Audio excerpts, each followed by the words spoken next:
for content creators and entrepreneurs.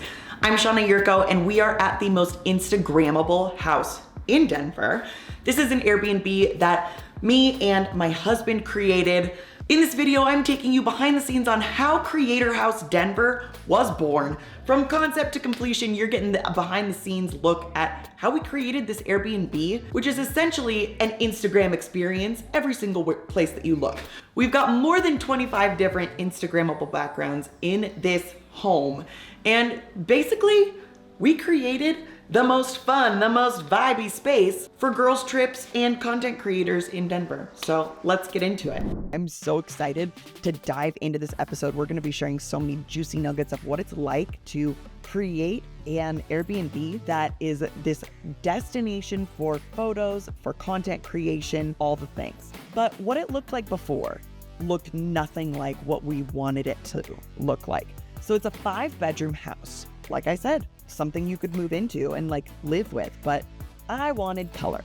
From start to finish, from the day that we decided to make it an Airbnb until we launched, it was about, I want to say 4 months. So that was 4 months of sourcing furniture, coming up with designs for each room, building out the different themes of the rooms, because I wanted each of the bedrooms to have its own theme visually, and each, the living room space upstairs, the living room space downstairs. And then I actually turned one of the bedrooms into a one-of-a-kind vanity room. But from start to finish, it took a good 4 months.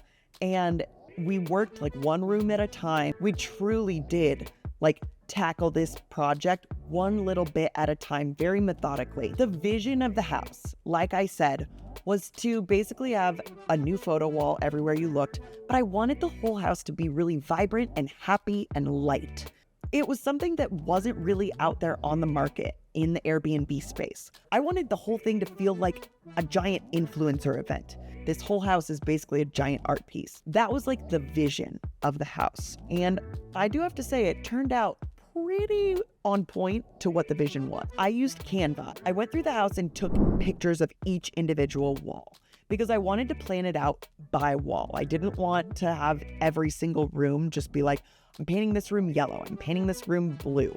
I literally wanted a different look on every single wall. For example, we have a sunshine room where there's a huge mural of a sunshine all the way across the wall with yellows and oranges, and it says Morning Gorgeous on it, and it's really cute. And then the bed itself has a yellow comforter with a giant yellow arch on the wall behind it. And then the window on the other wall has a yellow outline around the outside of it. So that's just an example of how we took one room, themed it out as the sunshine room, and then made 3 different unique looking walls. That room also has a white desk in it that makes it feel a little bit more could be home office-y, etc. When planning it out, I took photos of every single individual wall in this house, and I organized it onto a Canva document. And on one slide, I would have one room. So I would have the 4 different wall photos on the one slide in Canva. And I just started finding inspo, and I would take screenshots of different wallpapers to see if all the things would go together, because I never wanted one room to not feel cohesive. I found that it was better to theme it around an idea. So our final ideas that we ended up coming up with were the sunshine room that I just told you about. There's the secret garden room. I really wanted a room where I had hanging flowers as a backdrop and different little individual blooms along a clear piece of, it's almost like fishing line, but better, all the way down. That's been kind of a trendy backdrop for photographers, for influencers, and it's along one wall in the secret garden room. And there's also some hanging flowers on either side of the bed. And then it has a beautiful gold round mirror. The bed has a white fluffy bedspread. It's beautiful. Honestly, that would be an awesome room to take boudoir photos in. So planning that out on Canva was really fun. There were a couple of rooms that actually went through a few different iterations, but originally, I for some reason thought it was a really good idea to paint the room this horrible mint green. It was awful. It's horrible. It hurt our eyes. And my husband was how did you spend 4 hours painting this room, and never did it cross your mind that this might be ugly. So we had to repaint that room. And let me just tell you, repainting over like a limeish, mintish green color with white takes like 7 different coats. So we were repainting that room for a month. I felt like we kept like coming back to it because it was so frustrating. We would literally leave the room and be like, so mad. So the final vision of the Fairytale room and what came to fruition, it has a full wall that is beautiful blush colored flowers all over the wall. And it's like flower panels that you would see maybe at like a wedding or something, like a flower wall. And you can touch these, they're tactile. And then there's a white neon sign over it that says, "Is this just fantasy?" It's super fun. It's super cute. My idea is like, it's almost like a storybook, like princess room. Then there's the bed, and it's got this cute like gold storybook feel.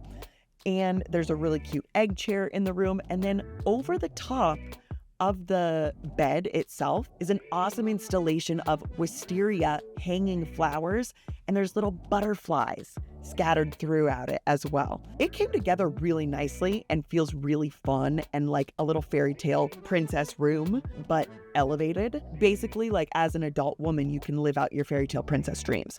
The other room that took a little bit of work to get to where we wanted it to be. So downstairs, there's a really cool gallery wall that's just got all this funky like maximalist art on it, and it's pink, and it's right next to a green wall that says "Caption this" in a neon sign. It's very cute. It's a great backdrop for any sort of event, whether it's bachelorette party or content creation. I definitely want to use it in the background of some YouTube videos that I have coming up or reels. There's an awesome pink like squiggle line mural that's right behind the TV that I love.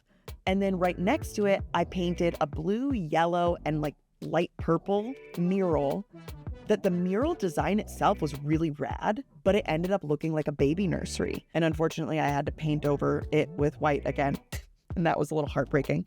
But it turned out that it was what the room needed to make it feel cohesive and also like a really relaxing place to sit and chill.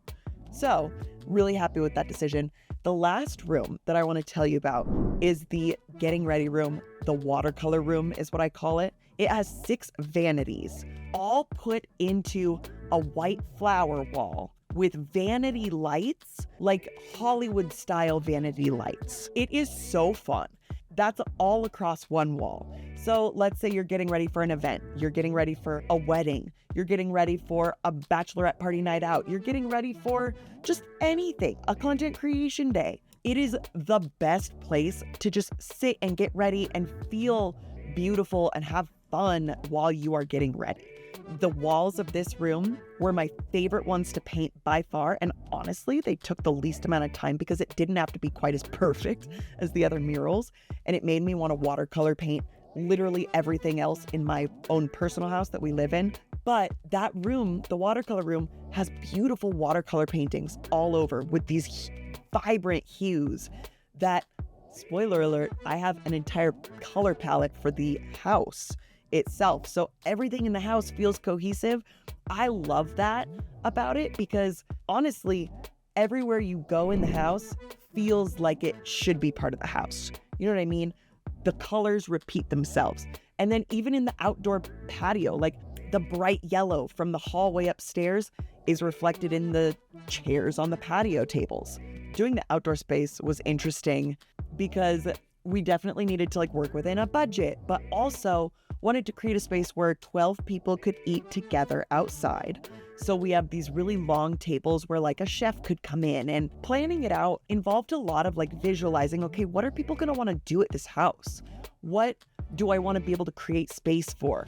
How do I want people to be able to use this space? So that determined a lot of like the furniture we chose, the beds we chose, the colors I chose. But the furniture choices, I wanted everything to feel uniquely visually different, but also functional. Like I wanted 12 people to be able to hang out in this house comfortably and to stay in this house comfortably. So that definitely was accomplished. And this house could house 20 people for an event because there's 20 chairs total that can fit into that watercolor room in the basement. And we even have like a little projector screen that like people could project things on for a meeting or for a presentation, or maybe a live podcast could get hosted down there. I cannot wait to see what people rent this house out for. And I would love to hear what your thoughts are on this house. And also let me know if you liked hearing like behind the scenes of something like this, because personally I'm obsessed with it. But if it's boring to you, I don't want to create content that's boring to you. So let me know whether you like it, whether you hate it. Awesome. Just let me know. The last thing that I want to talk about is I really just wanted this to be about creating an experience. And like I said about like the influencer activations type thing. And that was the intention, was creating an experience and a vibe. This is like what I do with all of my content. It's all about creating an experience and a vibe that you want people to feel and walk away with. My friend, I hope this episode has been as fun for you as it has been for me to record it. Make sure to check out the house, creatorhousedenver.com. Find us on Instagram, creatorhousedenver, and let me know what you want to hear next. For spending this time with you, my friend. Thanks so much for choosing to spend your 20 whatever minutes with me. I hope you have a wonderful day. I'll catch you in the next episode, my friend.